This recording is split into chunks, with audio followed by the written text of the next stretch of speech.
Scotland's First Minister is to outline plans for a second Scottish referendum today. Yes, Nicola Sturgeon's vowing to press ahead even if Boris Johnson's UK government continues to withhold consent.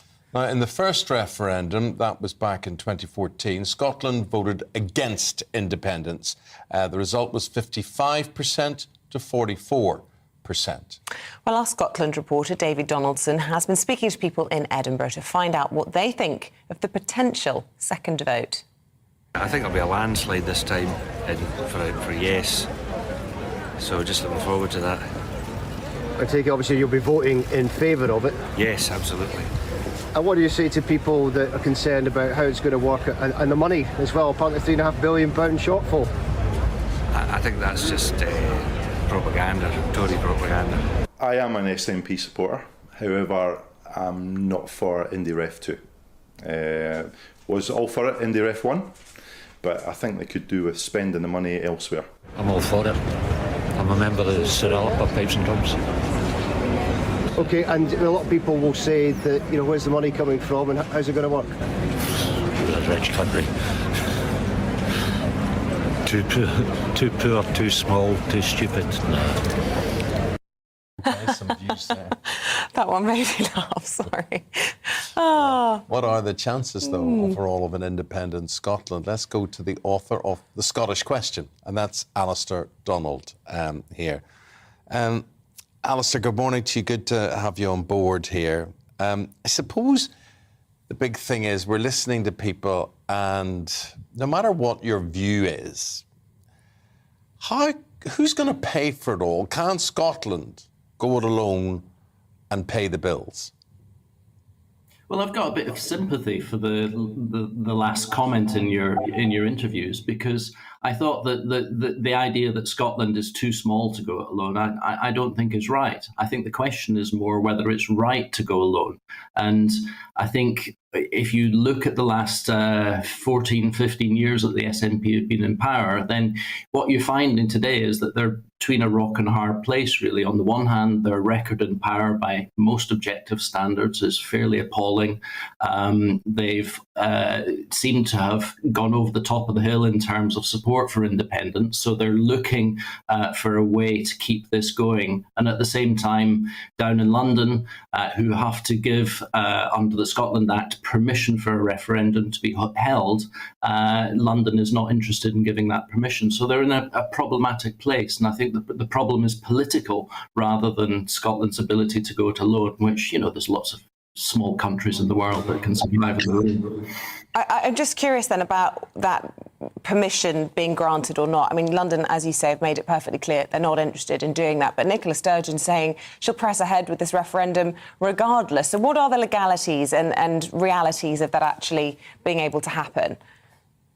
Well, the reality is that London, Westminster, has no need, it's under no pressure really, to make this devolved to put in place this devolved arrangement that allows legally Scotland to hold a new referendum. So that's fairly clear, and Boris Johnson, if he's to be believed, has no interest in doing that and won't do it. So Scotland's faced with this difficult situation where the SNP are under pressure from their own supporters, even although the most recent polls within the country suggest that there's not really an appetite for a new referendum just now.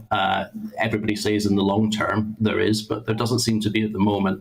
So they look like they're adopting a new strategy at the moment, which is, first of all, to go around the world speaking to leaders. Nicola Sturgeon was in America recently. She's talking today about speaking to different international leaders, trying to put some pressure internationally on the Westminster government to give permission for a referendum. And secondly, it seems their strategy is a legal one.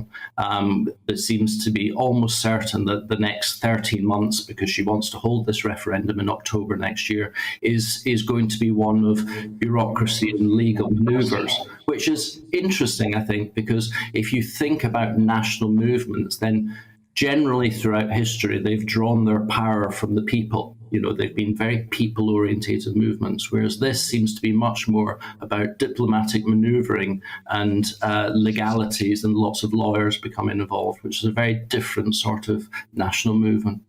There's one question, sorry, that we've just had in from a GB viewer called Lucy, and she's from Scotland, from Glasgow. She says, Scotland provides free university education, free prescriptions. Would these perks be eradicated if independence was declared? And she has a point, hasn't she? That hasn't really been explained to Scottish people and indeed to us in the United Kingdom, how they would finance things like this, or indeed furlough if another lockdown had happened. How would Scotland afford to support its people in the way that it has been up until now? Well, quite.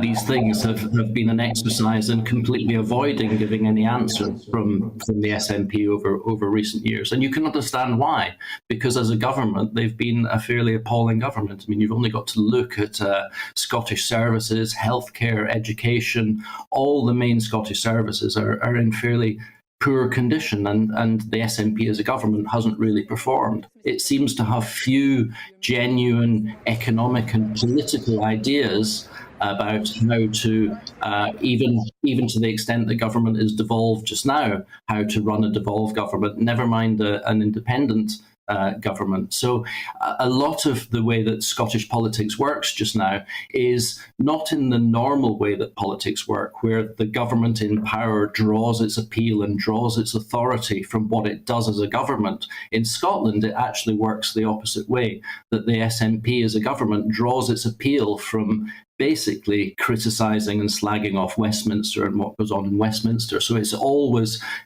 in a strange sort of government in that it's in power, but it makes its appeal through its opposition to Westminster. Point. Independence, Scottish independence. Is it going to happen in your lifetime, in my lifetime, in Isabel's lifetime?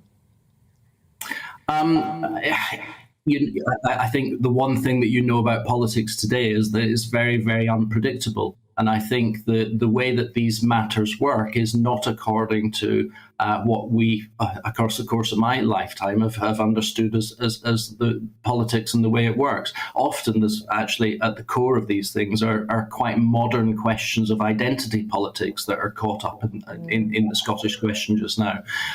As a political movement for independence, it seems to me that Scotland is in a particularly weak position. It doesn't seem to have a political platform, and it doesn't seem to have enough support of the people of Scotland to be able to do it. But we know how unpopular Westminster is and how these situations can change very quickly. So I wouldn't say never, but I think it does seem fairly unlikely just now, and that the SNP actually, what it needs to do to retain power is actually bizarrely to retain its opposition to Westminster, and it can only do that by retaining its position as part of the United Kingdom. OK, Alastair Donald, author of The Scottish Question. Really interesting to get your thoughts this morning. Thank you very much for joining us. Thank you. Thank you.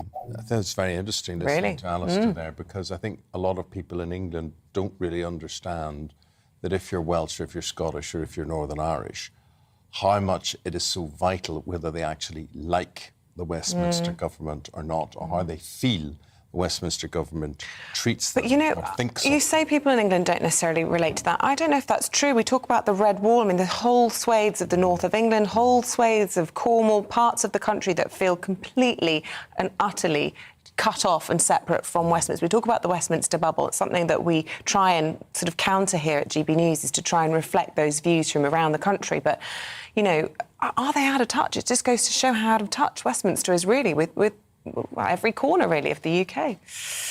So let us know your thoughts this morning. Keep them coming in. gbviews@gbnews.uk.